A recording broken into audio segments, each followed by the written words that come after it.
विधायक जी कल बैठक थी विधानसभा में और विपक्ष के नेता भी उसमें मौजूद थे। कई अहम मुद्दों पर जो है फैसला लिया गया है। जिस तरह से शराब पर जो है शराब महंगी होगी, मंडी में सेस लागू होगा, हरियाणा रोडवेज का जो किराया है वो भी बढ़ेगा।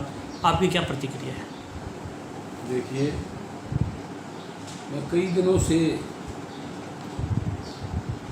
सरकार की जो अनेकों बयान आ रहे हैं, कल के मंत्रिमंडल के फैसले, मैं बड़ा हैरान होता हूँ इस बात पे। आज इस दौर में लोगों के पास काम धंधे ठप पड़े हैं, कोई काम धंधा नहीं है, रोजगार खत्म हो गए हैं। और पिछले दिनों खट्टर साहब ने एक बयान दिया था कि भाई अब 1 साल तक कोई नौकरियां नहीं निकालेंगे। अब जो है मंत्रिमंडल में फैसला किया है, बस का किराया बढ़ाएंगे, मार्केट की वो बढ़ाएंगे, शराब पे बढ़ाएंगे। मैं पहले भी मैंने कहा है, स्वामी विवेकानंद जी कोई काम करते थे सबसे पहले अपने ऊपर इम्प्लीमेंट करते थे। भाई सरकार के हमारे मुखिया जी को और उस मंत्रिमंडल को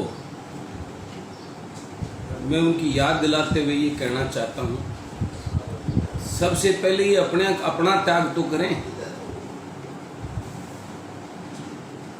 जनता अपना प्रतिनिधि चुन के भेजती है 5 साल के लिए, तो छोड़े अपनी तनख्वाह को दान करें। इसमें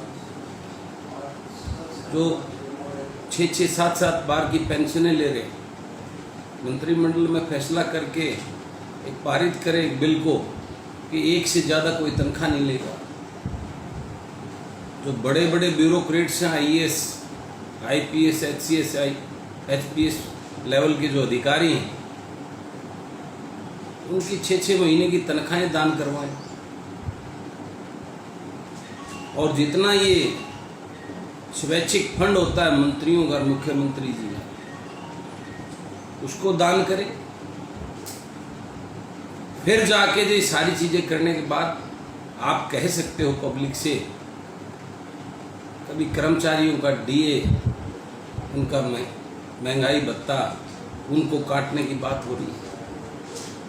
एक छोटा कर्मचारी आज के इस महंगाई के दौर में बड़ी मुश्किल से शहर में रहना होता है। कर्मचारी ज़्यादातर वो अपना घर बहुत मुश्किल से चला पाता है। कर्जे में तरह तरह के लोन लेकर, उसके ऊपर हाउस का लोन अलग मिलेगा, गाड़ी का लोन अलग मिलेगा, अपने बच्चे की पढ़ाई का लोन अलग मिलेगा। किस प्रकार से आज वो पिस रहा है इस दौर। और उसके ऊपर ऐसे इस दौर में सरकार उस गरीब कर्मचारी पर, कभी किसान से गेहूं कटवाने की मांग हो रही है, अब जो है सब्जियों पे बढ़ाने की बात हो रही है, तेल और डीजल और पेट्रोल पे बढ़ाने की बात हो रही है। आज क्रूड ऑयल किस लेवल पर 70 पे चला गया है, अब तक के इतिहास में शायद सबसे सस्ते स्तर। और आज पेट्रोल डीजल के दाम बढ़ाने की बात सरकार करती है, तो बड़ा एक अजीब और लोगों के साथ एक बहुत बड़ा एक छलावा मैं इसको कहूँगा। क्या करना चाहती है सरकार को? इन सारी बातों पे विचार करना चाहिए। और इस प्रकार से आज इस महामारी के दौर में आज हर शख्स, हर इंसान वैसे ही डरा और मरा बैठा है, उस पर ये बोझ डालना बहुत ही गलत है। इस पर सरकार को पूर्ण विचार करना चाहिए। इस प्रकार से जनता के ऊपर बोझ डालकर आप सरकार किराए के बाद तुलना करती है पंजाब का।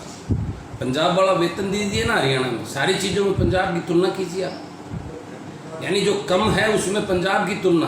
आज पंजाब के अंदर गेहूं की खरीद ओपन हो रही है, वहाँ किसान का फटाफट गेहूं खरीदा जा रहा है। आप कीजिए ना उसका मुकाबला।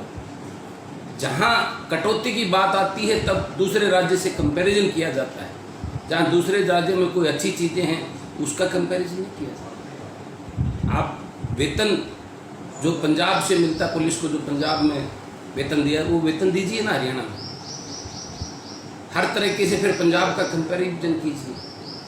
पंजाब में बड़ी बड़ी इंडस्ट्री लगवा रखी है उन्होंने, तरह तरह के उनको देकर।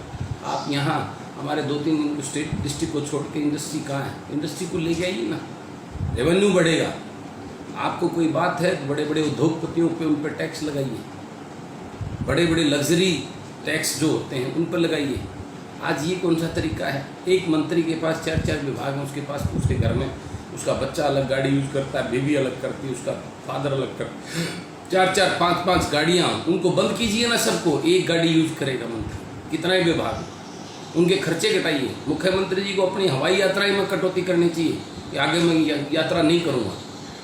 पहले आप खुद तो हर चीज़ ऐशो आराम में, पिछले महीने ही आपने जो है मंत्रियों के जो है ना आवास भत्ते बढ़ाए हैं और तरह तरह के भत्ते बढ़ाए हैं और सरकार पे बोझ डालने की बात करती सरकार। ये बड़ा, मैं मानता हूँ, बड़ा अन्याय है प्रदेश की जनता के साथ। और मैं अनुरोध करता हूँ हरियाणा प्रदेश की सरकार से, सरकार के मुखिया से और पूरे मंत्रियों से कि इस पर पुनः विचार करके इस प्रकार का बोझ डालना ये सही नहीं है।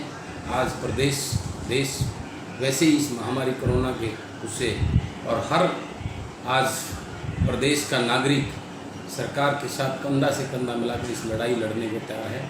अब उसके ऊपर ये बोझ सही चीज़ नहीं है, इस पर विचार करना चाहिए।